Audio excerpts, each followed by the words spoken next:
I I sometimes love call it lactation. lactology, but that's not really the term anybody else uses, but I feel like lactology sounds like cardiology, and that's It really sounds what I really cool. It do. sounds really cool. It We sounds are, more medical, and it's yes, true, it it's what I does. do. So, All right, we are live. all right. I am. I'm sorry. I was having way too much fun with Dr. Lindsay behind the scenes, but I'm very excited to be here. This is Dr. Ola Benton. I'm the CEO and co-founder of Living Spring of Family Medical Center here in the amazing city of Mansfield, Texas, where we help our patients live long and well because we believe the quality of life is just as important as the quantity of life. If you Love join me live, hashtag live, you watch your replay, hashtag replay. You can tell I'm really stoked. We have an amazing guest today. We're going to be talking about Doc. I just had a baby and I'm struggling. Help me. Doc, how are you? And thank you for coming on. How are you doing today? I am so glad to be here today. I love any chance to talk about this because postpartum in general is just such an under-discussed topic. We're seeing it more, finally, but it's almost like the last bastion in women's health being so far behind men's, where we talked about pregnancy, you see a lot about birth, we see stuff Mm-hmm. about newborns, even menopause and hormones. Those are starting to become bigger in the last years, but postpartum is just now finally receiving attention. Just like normally when you have the baby, what happens? Everybody stops paying attention to you. And actually, an article written by a colleague of mine, so powerful recently that it's like everybody just walks right past you. They don't even see you anymore. Mm-hmm. You're gone, but you're suffering and you're alone and you're overwhelmed. And it's just all about the baby who is fine. They're just laying there. They don't need a whole lot, but you do. That's what I love to talk about. All right. So Doc, right on. Go ahead and introduce yourself. Who are you and what do you do? Sure. I am Dr. Lindsay Moore. I am an internal medicine and pediatrics physician, and I do primary care, but a huge part of my practice is specializing in the care of breastfeeding, lactation, and postpartum patients. So I like to say that I help new and expecting parents go from feeling overwhelmed to thriving during breastfeeding, postpartum, and beyond. Because as we said a few minutes earlier when we were off the air, you're postpartum forever. It never goes back to where you were. Mm, You don't bounce back to anything. You move forward. that is correct. Now, why do you do what you do? What got you so interested in this niche? Such a good question. I find that, like a lot of professionals in this area, my own personal experience. I was a pediatrician and an internist doing primary care for several years prior to having my first child. And I just wasn't trained well back then. I mean, it's well over a decade ago. I wasn't trained well on how to handle those kind of problems and what to even ask or look for, much less do anything about if I heard about them. And I had my first, and I remember thinking, well, I mean, how hard can breastfeeding and stuff be? We learned a little bit about every hard thing in the body. Maybe not enough, but something. And they never told me all this hard stuff. So it must be easy. And then I had what many of us like to call a lactastrophe of epic proportions. And I got slapped with like what I should know. And I didn't realize till later, but in the midst of that, I really did have postpartum depression and anxiety, which was also undiagnosed. And I didn't get the help I needed despite having a lot of support. It wasn't recognized. And I basically tell my patients now, I've spent the last decade becoming the doctor that I truly needed but couldn't find, because sometimes postpartum and lactation needs a physician level of training who Mm, can go mm, into a complicated situation and really sort it out. I think of it like when I used to, we would train in the ICUs. I'm not an ICU doctor. I don't ever want to go in one again, preferably, but I know how to think about it when 6 different organs are failing and the guy next mm, door is crashing and someone down the hall is like 10 minutes from crashing. You have that thought process of going in and really quickly sorting out these complex issues and knowing how to focus on what's next and really craft a plan. That is the thought process that you can only do when you're mm. trained that way for so long. And so sometimes you need that guidance to sort of captain the ship with you as you move forward. And that is why I do what I do now. I love what you do. I like that, it addressed the pain point you went through so you can relate to some of the struggles that Absolutely. your clients go through. I like that you're championing this cause because it's a very underserved department or area when it comes to wellness as pertains to women. Now, my next question is this: what are some of the most common changes that happens to the mom postpartum, so that we Sure. can kind of try to normalize the process? What are most of the common things you tend to see postpartum? Absolutely. I mean, first I would say what isn't, right? Like everything changes.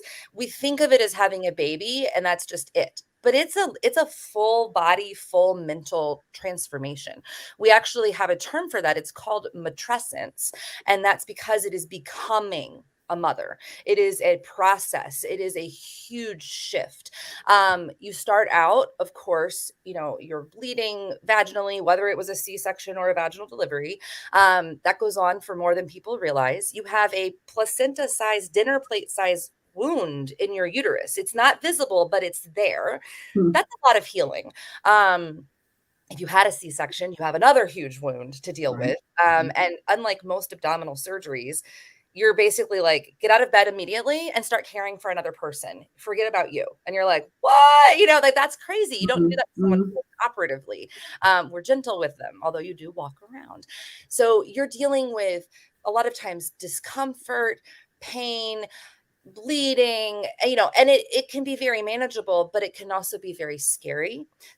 A lot of people are dealing with at the same time some trauma from what the delivery was like. Sometimes I find that understandably doctors, sometimes we misinterpret that as meaning we had something terrible done to us in delivery, and no, I took care of you well. It doesn't have to be a bad delivery. It doesn't have to be a scary delivery. mhm, The most vulnerable thing you've ever done in front of a huge audience oftentimes, and you have for the first time in many people's lives, the most out of control time that you realize mhm. you can't Vulnerable. really control things, and that is Mhm, we may know it, but it's hard to look it in the face. All of that mental stuff is going on. Then you've got extreme exhaustion. I mean, call in residency was every third or fourth night, at my stage of training, and I remember 30 hours awake is a lot, even when there right. were the beginnings of restrictions in place. And now you're basically on every night. And you may not be getting more than a couple of hours of sleep. And man, oh man, it is a lot. It's constant exhaustion along with responsibility, this weighing responsibility. So you sometimes get these intrusive thoughts. What if something goes wrong with my baby? And you just like, why am I going there? Um, that's just the beginning of it, right? That isn't even am I anemic? Did that get Mhm, followed up on like mhm, should have been? mhm, Am I getting nutrition? Now I'm also, if I'm lactating, I'm producing milk for another person. And man, those first 2 weeks can be brutal. I like to talk about breastfeeding problems as most of the time being predictable, preventable, and easily fixable. But that's only if you get the right education and support quickly. Like every problem the first 5 days after postpartum with breastfeeding, I consider to be a bit of an emergency because you don't have time. Hours matter. Um, mhm. you don't keep going with bleeding, painful nipples and no milk unless you get the right help, or Right. you're already, like, anxious and depressed postpartum, and then maybe you don't see the light like I didn't. But there's just all of these things, and that's not even to start talking about the mental shifts and the shifts with if you have a partner or other relationships in your life, those are completely transformed as well. And the first year after having a baby is actually considered and recognized to be one of the most stressful years in a family's life, but we don't really give it the credit it's due. And if you're lucky, quote unquote, in America, in 10 or 12 weeks, you go back to work. And then now you're thrown still sleep deprived. Mm, You're not back. Your baby's still not. I mean, how's the baby sleeping? Even if they're sleeping well, right. you're still Right. exhausted. And a lot of patients I used to take care of in, less privileged communities, they're not getting 10 or 12 weeks. They're going back at 2, 3, and 4 weeks to put food on the table for their other child or for themselves. And so it's just really their whole existence kind of ripped Mm, open, thrown in a blender, and then you're supposed to be caring for this lovely little, like, bundle of joy, which they are. But I haven't written the blog article yet, but I will. I often talk to my patients about the fact that newborns suck. Like, I love them. Love them. They are the best, worst, most wonderful, horrible thing you ever do. Oh my God. They look at me and they go, "But I thought it'd be perfect." And I'm like, yeah. Let me bust this bubble before the baby gets here. You're gonna love them. And they're cute. Thank God, because you'd throw them out a window otherwise. I know I would have. I looked at my husband at 3 a.m. I'm a educated pediatrician with lots of baby Oh my experience. gosh. I know what's normal. I know what to do. And I looked at my husband a few weeks postpartum and I at 3 a.m. and I said, "You take this baby." And he goes, "What? I got to go to the bathroom." And I was like, "No, now." What I will throw him out this window. And he Mhm. goes, "You wouldn't." And I said, "Try me. Take him with you to the bathroom." And like, I mean, I wasn't actually going to harm my baby, but I know that that moment of desperation. It's it can be a beautiful, joyous time. It really is. But it is going to be hard and one of the most challenging experiences in many ways of your life, physically and emotionally, even if everything goes perfectly. And a lot of times it doesn't. So there's a lot to normalize there. It's a long list, and that's just scratching the surface because this is the biggest transformation you'll go through. And you don't go back. All of this, "Oh, are you back to your old?" No, I'm not back to my old anything. I'm 10 years postpartum almost, and I'm postpartum forever. I 10 truly, years postpartum. and it feels like yesterday sometimes. My body is still it's a mother now. My mind is a mother now. It does Mm, not go back. mm. And it just moves forward. Now Um, that being said, doctor, yeah, someone who's watching who's like, "Oh my God, now I'm scared," I know. but I'm already pregnant. That baby's coming soon. I'm here. I'm in it. Or for someone who's Right. already in it, it's like I'm here. I'm in it. Are there tips Yes, for navigating this system? And we can talk absolutely. about like maybe before baby's coming or Mhm, baby's due. Like, what are things to absolutely. empower a mom like through the season so it's Absolutely. more manageable? Because the baby, I use the example of a baby being a leech, but a beautiful one. Sorry, they Oh, suck yeah, you. you love them. They're I would so never dry, but you do that. love them. But it's a very demanding time, Yeah. and they didn't ask for your permission to drain you, but it's Yep. a necessary phase. So how Yep. would you empower women, and how would you say how do you prepare for this season? I think that first starting to societally acknowledge all of these things we just listed, not to scare people, but just to know that it's normal and it's real and you're not alone. There is power in that. You are not alone. Then I find that if we do a little preparation during the pregnancy, we do a lot of preparation for the baby, right? We prepare for the Mm, birth, we prepare for how to take care of them, we have a baby shower, all of these things. But coming up with a postpartum care plan and sort of knowing how to navigate it, yes, can be so helpful. And I do that personalize that with patients that I work with prenatally. But you can do it, on your own if you have to. There are more resources around like me coming, luckily. But there are some basic areas that preparing can help. So, one of them I find is knowing what physically could happen and having some of those care items around ahead of time. So, um, you don't have to buy the fancy kits that they're selling now, but you can. But you wanna have, the right pads and the right, like I have the cloth sort of reusable Chucks pads, like the ones they have in the mm, hospital, and I have mm, some of those at home to this day, and those just stayed on the bed because it was so much easier than dealing with everything else. mm, If mm. you have more than one bathroom in your home, a lot of times retreating to, like, your safe cave that no one else, like, visits, where you've got the ability to have your little laundry basket and all of your needed items. All of those things can help, and there's a lot of information out there about that. The second kind of thing that I really focus a lot on with patients is preparing for nutrition. And a lot of people tout a lot of supplements. That's great and all, but really the food, of course, is the real medicine if we can make it happen. And you won't have time to prepare once baby's here. So start asking ahead of time. It's very hard to do, but hey, would you be willing to commit to bringing me food at this date? Or would you be willing to organize a meal train? Whatever you have best in your life. Um, You can make some food, prep some meals ahead of time if you want to, or have people kind of knowing what their roles are and what to do once baby comes. And 3 weeks later, once everyone disappears and the baby is still here, those kind of things. And there are some great books.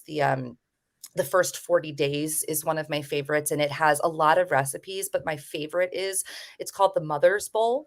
And basically it's just very simple list of ingredients of each category that you can just make a handful of them on a Saturday real quick and then scoop from them all week, and you get these nutritious meals. So anything like that that makes it easy, or a meal service, go The for it. first 40 days, that's a book? First 40 days. Yep. It's and I can get you the link. I'll have to find it. I can get you the link if you want to post it later. I don't have the book on me right now. Love that book. There are some other postpartum guides out there now that also go through these principles, which is helpful. And honestly, one of the biggest ones I find is ask for help. And if you're not good at that, start practicing now. There's more people usually in your life than you think that want to jump in and may not know how. So make a list, brainstorm, make a list of ways people can help you besides showing up and holding your baby and cooing over them. They can come over and maybe it's dishes, maybe it's run a load of laundry, maybe it's this, maybe it's that, any of those chores, put them down. Grocery shopping, whatever may be on that list, make a list, stick it on your refrigerator, things we need done, how to help me today. Give it to family and friends ahead of time. Hand it out at your baby shower, whatever works. But we have to normalize asking for help because in the moment, you're so tired, you won't even think of what you need, much less it's hard to verbalize asking for help in our culture, I find. And it's also hard to accept it. So if you're on the other end and you're a family member trying to help this family, you know, make a list or grab the list if there is one. And when the mom is like, "Oh, no, no, you don't have to do the dishes, just do them anyways." Be like, "I Mhm. got you, babe. I got you." We have to be more assertive in helping and in accepting the help. So those are sort of there's a lot more that I do with parents. It's a 2-hour visit that we go through with all of the questions and concerns, but those are some of the basics. All too often, we plan for the shower and the baby, and we don't plan for the postpartum care. And I think of it a lot like you've probably heard people talk about planning for the wedding, but not their marriage. It's the Mm. same. We've got to plan for the relationship after, the transformation, not just the big event. Yeah. It's very That manageable. It's still hard, but it is manageable with support. build a team. We're going to delve a little bit on the asking for help. One of the things I have found as a resistance, and even in my own journey too, I'll be honest with you, like, oh no, it's just part of the, prove you're a good mom type Right. Super title mom. reward or something Yep, if you absolutely. don't ask for help. So how have you empowered people to change their mindset and asking for help? Because they're like, it, It's it, hard. it's hard to, I guess, let go, and sometimes the culture says you're supposed to be able to do this and do this, having just pushed a human being out of your hoo-ha. So how do you encourage women, because this is very very important. It's only recently I find to really understand, like, really asking for help and taking the help is Right. key to increasing your capacity and influence, Yes. and managing all the roles you play as a woman. So help me help our viewers who are like, yeah, yeah, yeah, I'm sure, yes, ask for help, receive help. Like, how do you encourage them to wrap their mind around this whole idea? It is one of the hardest parts, and I won't lie, one I still am working on in myself, so we are all in this together. Um, I find that part of it is having open and honest conversations with your friends and family about how hard it is. You know, we don't need to hear your scary birth story when we're 36 weeks pregnant and about to pop, like, it's happening, leave it alone. But what we might wanna hear is, what was hard for you postpartum and what help did you need? What help did you receive? What do you wish people had done? That right there will open up the conversation to, oh my gosh, that's really scary. I'm glad that you've been through that before. Can you help me through this too? You can kind of use that's an easier way, I think, but the more you talk about it, the more we normalize it, the easier it is to accept. And if you haven't had your baby yet, it sounds a little silly, but I actually give my patients exercises to say, start asking for help now. Practice it. Get through that discomfort, because it's one of those things that the more you do it, the easier it is. Much like a lot of what we do in medicine, right? We sort of just like pushed through until it got easy after all. So do something small. Ask for help ahead of time, even if it's asking for help, maybe, hey, I'm trying to get, XYZ in shape before baby comes. Would you be willing to come to the store with me that day? Or would you be willing to give me your advice? Would you be willing to um, sign up ahead of time when it's not right in front of you is easier. So Mm, make that list. If make that list and send it to your friends so it's not all one-on-one, and say, "Hey, okay. who can take responsibility for this that week for me? Thank Mm, you." Doing that, I find, makes a difference. The other thing I find is reframing. It's more of a mental shift, reframing this idea that, I am my feelings. So I am overwhelmed. I am da da da da drowning. No, no, no, no, no. That makes it very personal, and it becomes like I'm better than that and I can't admit weakness. No. The two things I recommend to people are, one, we need to start reframing asking for help as not a sign of weakness. It is a sign of strength. And you really have to keep telling yourself that. It takes strength to be vulnerable and mm, accept the possibility of help, because you're asking for a possible rejection, right? So, or a possible judgment. So you have to really realize it's a strength and start telling yourself that. The other thing is, I am not my feeling. I am not sad. I am not disappointed. I am not overwhelmed. I am having an overwhelmed feeling. And so start for a couple of weeks. Every time you find yourself saying, I am sad, I am happy, catch yourself, and inside or out loud, I don't care. Every single time you say, I am this, say it again in your head. I am having a blank feeling, until it becomes second nature. And that's not a direct practice in asking for help, but it is where it starts, because it is a mind shift that we have to get through. So crowdsource with your friends, ask them what it was like postpartum. Usually we just ask about the birth. Ask what it was like, what they needed, what mm, they wished mm. someone had done. A good one. And then it might open up a conversation where they say, how can I help you? And that's an easy place to start with someone close enough to you. So it's not easy, but that's where I start. I love it. What do you wish people had done to make your postpartum period easier and start from there? This has been powerful, powerful, Good. powerful, powerful. And Doc, so I have people who are watching who are like, wow, I really enjoy speaking or listening to you. I've learned a lot, actionable steps that I can use to implement during their pregnancy or share it with their friends. And they're like, how can I connect with you? Doc, where can people find you? Absolutely. So a couple of places and I have kind of more content coming out. So on Facebook, currently it is Indy postpartum doc. That will change soon to Lindsay Moore MD. We're just working on the Facebook security, like letting me through changing. Sometimes it's weird. On Instagram, it is Lindsay Moore underscore MD. And my website, also to make it nice and easy, it matches the name of my practice, which is lindsaymooremd.com. So try to make it as easy as I can. And there is a contact me form on the website. Or if you'd rather not go through the website, lindsaymooremd@gmail.com. So as easy as I can make it. And if you're anywhere in the state of Indiana, I do work with people virtually as well as in office and sometimes in home on both postpartum and breastfeeding. And a lot of times prenatally, even to plan ahead, either because they're nervous or recognize how hard it is, or they're like, it went really bad last time and they're terrified. And I love seeing those families supported the second time, because it all changes. Yeah. Even if it's still hard, it changes.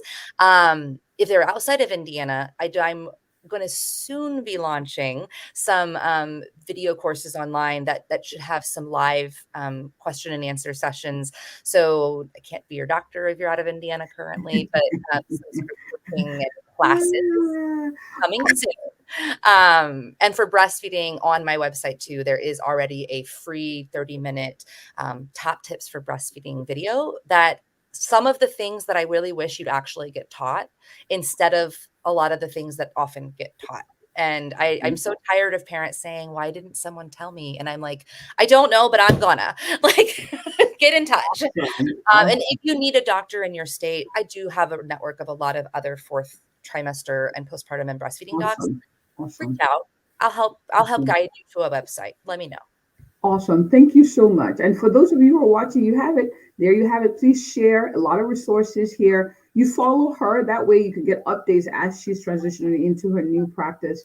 A lot of lots of tips here, Doc. I'm really impressed with what you do, and I'm thankful for what you do. I was going to share this real quick. I remember having a patient who, because of how traumatic her postpartum period was, had given up on her desire to have more children. She had the one and done. And it took her almost 3 years to actually make an appointment, come see me. Is the first time after having that. So these conversations are important because they Yes. affect the next generation too. You don't Absolutely. have to do pregnancy, postpartum alone.